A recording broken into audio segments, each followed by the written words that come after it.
Don in London, hello. It's August the 11th, 2009, time just coming up to 9 o'clock in the morning. My video is all about recovery from addiction, and my addictive substance was alcohol, my behaviour, trying to be perfect and never so. So where am I today? Just one more day in recovery, and that's been the way it has been for some time. What's made it possible to recover from being addicted to substance or behaviour, depending on what it was, has been understanding me a little bit better on a daily basis. Who am I?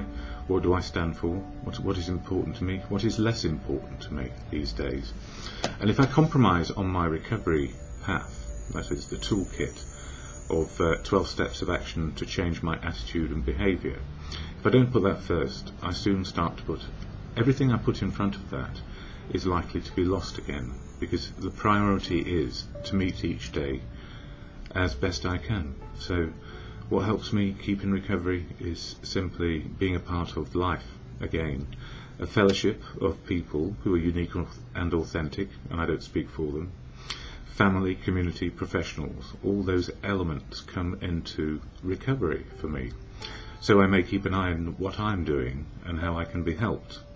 And the greatest gift to me over the last few years is to be included, a part of, to be able to love people, people to love me back, and have something useful to do. So those are the simple elements of my recovery on a daily basis, and they're made possible, I guess, because I found a way forward in a fellowship called Alcoholics Anonymous. And I'm smiling when I say that, because it is a fellowship of men and women who have only one reason for meeting up, and that's to keep sober a day at a time. So yes, AA, it works if we work it, but it doesn't necessarily work for everyone. So I would stress always check out your options with a professional medical person before you embark on a journey which is to remain sober. There are lots of pitfalls along the way, and professional help as well as fellowship help, or one or the other, or both, can be really helpful. So I focus on fellowship here.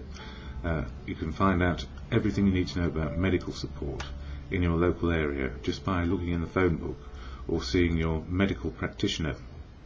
So AA, how does it help me? Well, daily I go to meetings if I can. It's a small price to pay for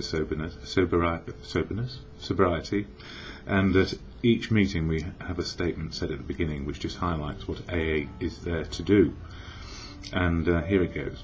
Alcoholics Anonymous is a fellowship of men and women who share their experience, strength and hope with each other, that they may solve their common problem and help others to recover from alcoholism. The only requirement for membership is a desire to stop drinking. There are no dues or fees for AA membership. We are self-supporting through our own contributions. AA is not allied with any sect, denomination, politics, organisation or institution.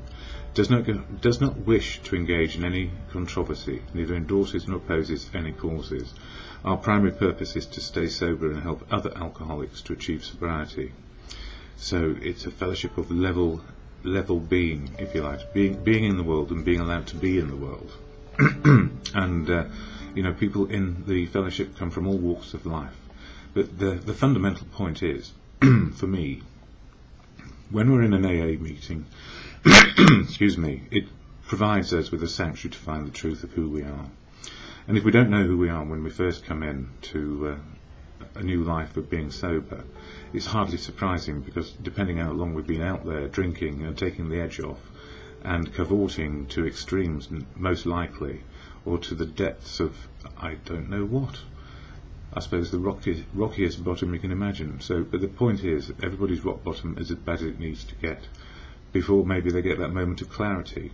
We may know we have a problem, we're not sure what to do with it, but it's easy to deny it and keep on doing it until we say, yes, I don't need to, I don't want to, I don't need to, I need to find a way out of my predicament.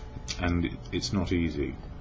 So today, 11th of August, I use or utilise the daily reflections on the videos here. Daily reflections is an AA one-page a day inspiration, if you like, and I also utilise, as Bill sees it, on a daily basis, as many pages as it takes to calm me down if something's going wrong in my life. So here's a bit of the wisdom I get on a daily basis. London air is a bit funny today. It's dark gloom, which means there's lots of dust being pushed down. So it's giving me a bit of a cough. Anyway, August the 11th in Daily Reflections goes like this. Removing the ground glass. The moral inventory is a cool examination of the damages that occur to us during life, and a sincere effort to look at them in a true perspective. This has the effect of taking the ground glass out of us, the emotional substance that still cuts and inhibits. And the moral inventory is the 4th step out of 12 action steps we can take to change our attitude and behaviour. So taking the ground glass out of us is looking at those things which wound us emotionally and I guess spiritually as well. When I'm reading these books, there's a reference to God. I have an understanding of God which is God is truth, God is love, God works through people. And some people have a more deeply religious understanding of their God, and that is perfectly fine. So in the AA program, your understanding of God or not God, or whether you're an atheist, agnostic or believer, is entirely up to you, and what works for you works for you. So nobody makes any judgment on what people believe in, at least I hope not for long anyway. And the gift is we get to understand how we are included in the world through truth, through love and through people. So whenever I talk about God on here, it's about the God of your understanding and mine. Not the same, we are authentic in our ideas and faith. So stick with what works for you is what I suggest. Anyway, the word God doesn't bother me anymore. In fact, it's a good shorthand for good. So continuing on this, it says, my 8th step, which is making a list of amends and being willing to make them. The list used to drag me into a whirlpool of resentment. After 4 years of sobriety, I was blocked by denial, connected with an ongoing abusive relationship. The argument between fear and pride eased as the words of the step moved from my head to my heart. For the first time in years, I opened my box of paints and poured out an honest rage, an explosion of reds and blacks and yellows. As I looked at the drawing, tears of joy and relief flowed down my cheeks. In my disease, I had given up my art, a self-inflicted punishment far greater than any imposed from outside. In my recovery, I learned that the pain of my defects is the very substance God, or good conscience, uses to cleanse my character and set me free. And for me, years and years of not being able to take photographs and develop my understanding of what I'm seeing when I am taking photographs. It's part of my day now. It's come back. And also writing out the rage which was in me, and also taking that list where the anger and resentments of amends I need to make is actually seeing my part in life as well. So I had to make an amends to myself, which is I'm human, I screwed up, I can get better at life again, one day at a time. And in this book, as Bill sees it, page 174, it talks about constructive forces. And it says, mine was exactly the kind of deep-seated block we so often see today in new people who say they are atheistic or agnostic. Their will to disbelieve is so powerful that apparently they prefer a date with the Undertaker to an open-minded and experimental quest for God. Happily for me, and for most of my kind, who have since come along in AA, the constructive forces brought to bear in our fellowship have nearly always overcome this colossal obstinacy.